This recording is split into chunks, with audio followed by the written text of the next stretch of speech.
mga kapatid. Nung nawala yung nanay ko nung 5 taon ako, wala na. Wala na akong tignan ng nanay, wala na akong magulang. Buti pa yung mga babae ko. Nalabit sa akin. Eh, ikaw, masaya ka ba? Oo, kung nagbabasa ka ng mga nito, encyclopedia, okay naman. Kung si mama ko namin, kung magtaya, lakwatsa, bumili, lumarkada, okay lang mag-aral.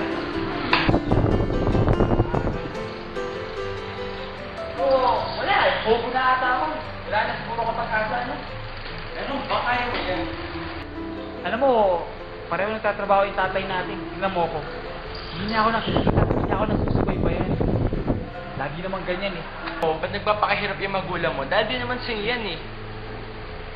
Pakahirap siya. Pakahirap siya kasi gusto niyang ano? Gusto niyang Matustusan, gano'n. matustusan. Gano'n. Hindi kailangan matustusan. Mas gusto ko yung kalinga nila. Mas gusto ko nandyan sila. Pero iba rin yun dahil kinabukasan mo rin yun. Yun, alam mo ba yun? Alam ko, nagkakaroon ka ako ng pera. Pero ano ba to? Ano silbi nun? Ano silbi yan? Inubos mo na pera mo sa pagbababae mo. Eh kaya ano? Mag-aral. Oo. Ano? Lagi kayo aral na aral. Hindi ko kailangan yan. Ako kaya ako nag-aaral dahil iniisip ko yung hirap ng magulang ko. Naghihirap sila kasi para din naman sa akin yan ah. Seryoso. Ano naman yung mga nakikita mo dito? Walang kwenta. Mag-aaral. Alam mo, intindihin mo na rin yung mami at daddy mo. Sabi ko nga kanina, pinaghihirapan niya yun para di naman sa'yo yan. Kaya hindi naman magdalawang magkapatid ah. Nandun si dadama yan. Kasi lang yan. Ayos. Sana kung nakikita ko man siya, pero hindi. Hindi wala akong kalingang natatanggap. Sabi mo na natatanggap.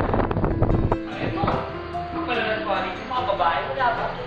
Hindi na lang, pwede yan.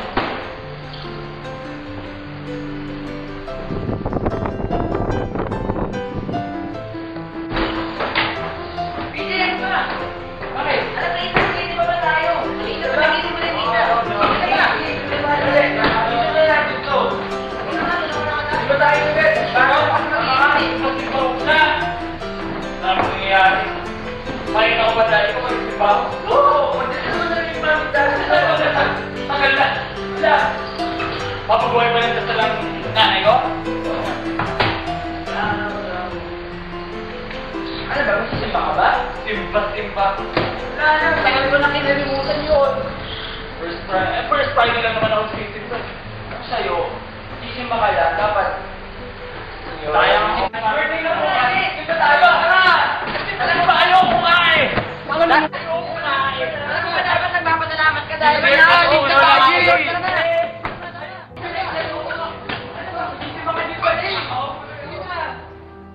Oh, siya naman si Robert. Magaling mag-basketball yan. Kaya lang madalas may nakakainita ng ulo sa paglalaro dahil sa pagiging madumi maglaro. Nambabalya, namamatid, nananakit pa ng kalaban habang nasa court. Higa nga sa klase. Nag-ahari-harian sa mga klase. Palautos at masyadong mayabang. Ito ay ang sa kadahilan ng hiwalay na ang kanyang mga magulang. Iniwan siya ng kanyang ina sa kanyang amang basagulero. Laging umiinom, buong araw na nasa sugalan. Walang trabaho at higit sa lahat, napakaraming biso. Kapag natatalo sa sugal, si Robert ay binubugbot, inaalipusta. Ganito ang araw-araw na dinaranas ni Robert sa bahay. May papasok na! Away na to! Game 2! I love it, man! I love it!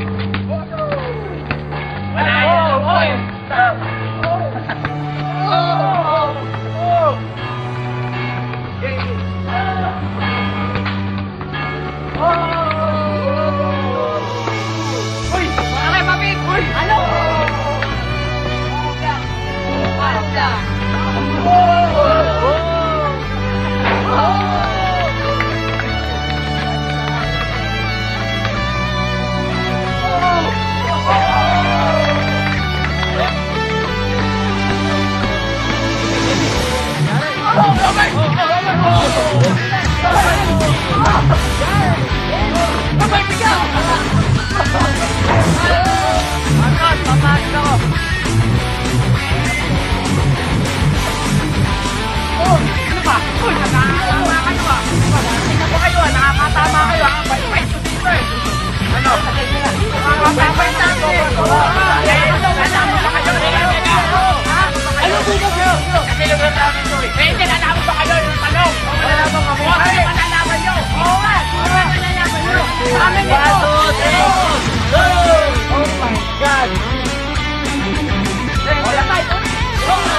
na kami lalaban! Malakas! Malalaban!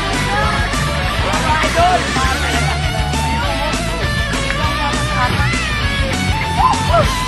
I love it, man. Ganun talaga. Sige, pare. Next time na lang. Idol talaga kita, pare. Go.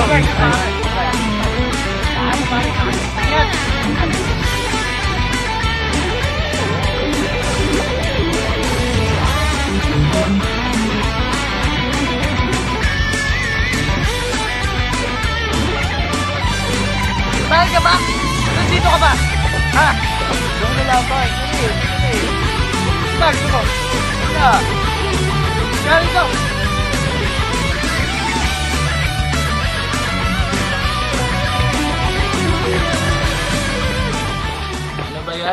O itong huli na to.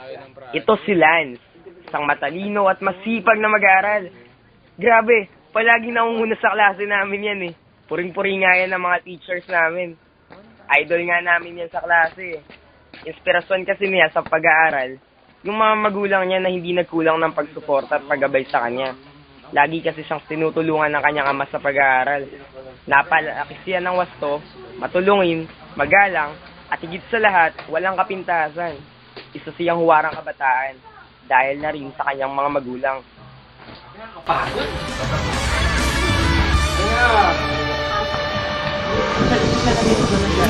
Ayun, ito manila ka. Dala. Dito ko na. Ayun ko. Dito ko lang na.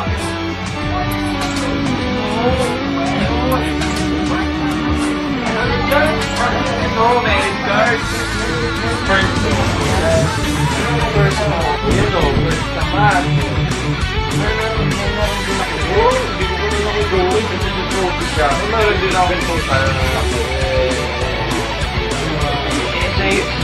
Sa'yo, merit lang. O, eto bilang huli. Tandaan nyo, mahirap maging anak, ngunit mas mahirap maging magulang. Pasan nila ang bigat ng mga gawain na makapagdudulot sa atin ng kaginhawahan. Isang beses lang tayo bibigyan ng may kapal ng mga magulang. Kailan may hindi sila mapapalitan at ang kanilang pagmamahal ay hindi matutumbasan.